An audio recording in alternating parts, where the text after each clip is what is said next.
Salut bande de gourmands, bienvenue sur la chaîne GastronoGeek. J'avoue qu'avec Rogue One, la fin d'année va encore une fois être synonyme de Star Wars. Bon, je vous ai déjà cuisiné quelque chose de relativement facile à réaliser dans l'univers. Aujourd'hui, on s'attaque à un truc un petit peu plus costaud, le banta à l'étouffée. Bon, le banta, c'est pas le truc le plus facile à trouver en boucherie, c'est la raison pour laquelle je l'ai remplacé par du bœuf.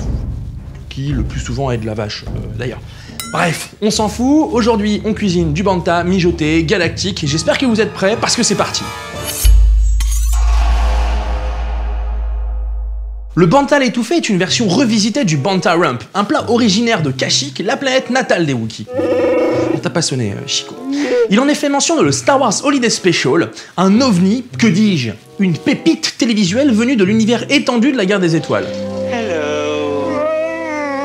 Dans cet épisode spécial diffusé dans les années 80, on découvre la fan de Chewbacca en train de cuisiner ce plat pour toute sa petite famille. Si certains trouvent ça navrant, moi je trouve ça plutôt mignon.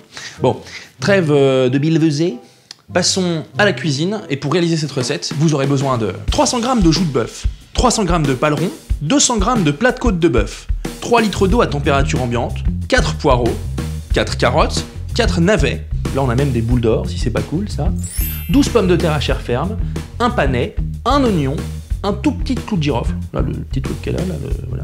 Une cuillère à soupe de pâte miso, une cuillère à café de gros sel et une cuillère à café de poivre en grains. Le banta à l'étouffée est un plat convivial, un plat qui se partage. C'est la raison pour laquelle on le fait pour 4 personnes. Bon, 4 bonnes personnes. On va commencer par préparer les légumes et ensuite la viande. Bon, la première étape, la plus fastidieuse, éplucher les légumes. On va commencer par les carottes. Vous les prenez comme ça, l'économe dans votre main. Vous allez du bas vers l'avant et vous l'enlevez le plus possible. Voilà, vous la tournez, vous faites bien attention à vos doigts. On la retourne dans ce sens-là. Ça va tout seul. Passe aux légumes suivants, les navets.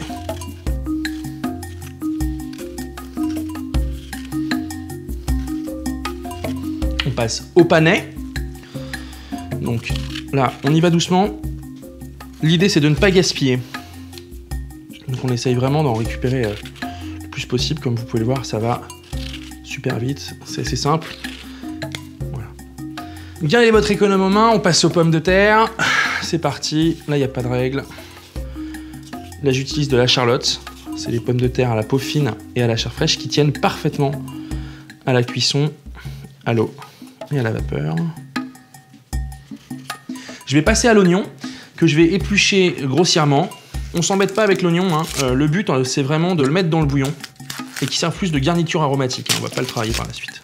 On va clouter l'oignon avec un clou de girofle. Donc le clou de girofle, c'est une épice qui va vraiment parfumer très fortement le bouillon. C'est la raison pour laquelle on va l'encapsuler dans l'oignon. Super facilement, on insère, ensuite on appuie et on pique, voilà. L'idée, hein, c'est qu'on va éviter comme ça de se retrouver avec avec le clou de girofle sous la dent. On va éviter de le laisser traîner dans le bouillon et il va se diffuser dans l'oignon directement. Alors, on va passer au poireau, super simplement, avec un couteau de cuisine. Voilà, on va le tailler en deux. On va séparer le blanc du vert. On va garder un petit peu de vert en fait pour aromatiser le bouillon. On les jettera directement dans l'eau tout à l'heure. J'ai déjà fait quelques tronçons, des tronçons de 8 à 10 cm, relativement facilement, c'est la moitié de ça. Hop, voilà. On les prend ensemble et on va les ficeler 2 par 2 à nouveau pour pouvoir faciliter la cuisson et éviter en fait qu'ils partent en vrille, quoi. Voilà. On prend de la ficelle de cuisine.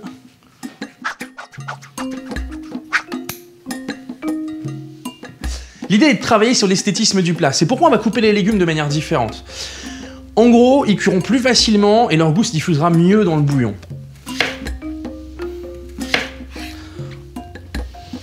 Voilà. On va passer au panais qu'on va tailler en brunoise.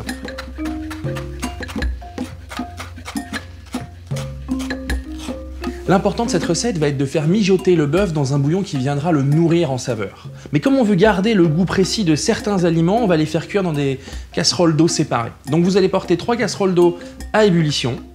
Vous allez bien penser à mettre le sel, sinon ça n'aura genre pas de goût. On va donc cuire les carottes, les pommes de terre et les poireaux séparément. Donc d'abord les poireaux que j'ai au préalable ficelés, les carottes, et les pommes de terre. On va cuire les légumes pendant 25 minutes. Si vraiment vous voulez vous la jouer, il existe une technique secrète, connue de très peu de personnes, qui consiste en fait à faire cuire les légumes dans de l'eau gazeuse. L'eau gazeuse, en fait, elle va permettre de fixer les pigments, de fixer la couleur. Alors pour les pommes de terre, on s'en fout un peu, mais pour les carottes, les légumes verts ou même les poireaux, ça va vraiment faire ressortir la couleur, c'est super beau esthétiquement parlant. Une fois qu'ils sont cuits, 25 minutes plus tard, vous les laissez dans l'eau de cuisson, vous les retirez du feu, le but c'est de les maintenir au chaud, et puis après on va pouvoir passer à la viande.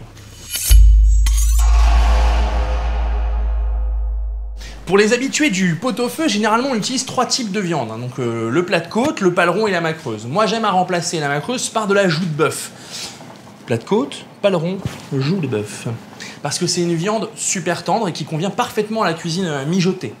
Voilà, vous pouvez demander à votre boucher de préparer la viande de telle sorte qu'elle soit prête à la cuisson directement, ou vous pouvez alors la parer, c'est-à-dire ôter le gras superflu. Si vous en êtes capable, n'hésitez pas à le faire. Comme vous pouvez le voir, ma viande est déjà prête. Je vais donc passer au ficelage et puis à la cuisson. Bon, pas la peine de faire une œuvre d'art, hein. Le but c'est que les viandes soient ficelées entre elles et qu'elles se tiennent à la cuisson. À partir de maintenant, je vais prendre la viande directement dans la cocotte et je vais verser les 3 litres d'eau. On va porter le tout à ébullition. Une fois que l'eau bout, ajoutez l'oignon clouté, les verres de poireaux et la pâte miso. Munissez-vous d'une cuillère ou d'un écumoire. Une écumoire, je sais. Pour ôter les impuretés qui seront remontées en fait à la surface, vous allez faire ça pendant une dizaine de minutes, hein, c'est pas la peine de rester tout le long de la préparation. Ça va cuire pendant 2h30 sans couvrir. 2h30, je sais c'est long, mais long est le chemin qui mène à la force. C'est super important que la viande mijote le plus longtemps possible, de telle sorte qu'elle se détende et qu'elle soit vraiment tendre au moment de la manger. Il n'y a plus qu'à attendre du coup. 8249, 8250... Ah, dommage, j'aurais à peine eu le temps de m'échauffer. 2h30 sont passées, on va pouvoir passer à la cuisson du panais et des navets. Et c'est parti. La brunoise de panais et les navets. Toc. On est reparti pour 1 heure de cuisson.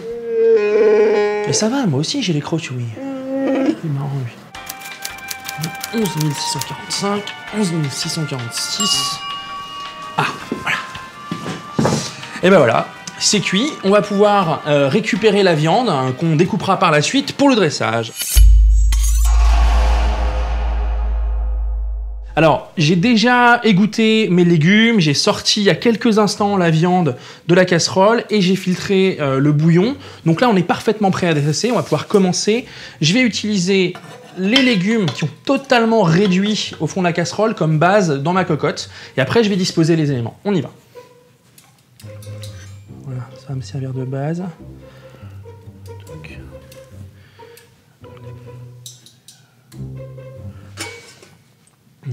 Ici. Voilà, essayez de faire un truc joli. Moi, je m'arrête là. C'est très bien comme ça.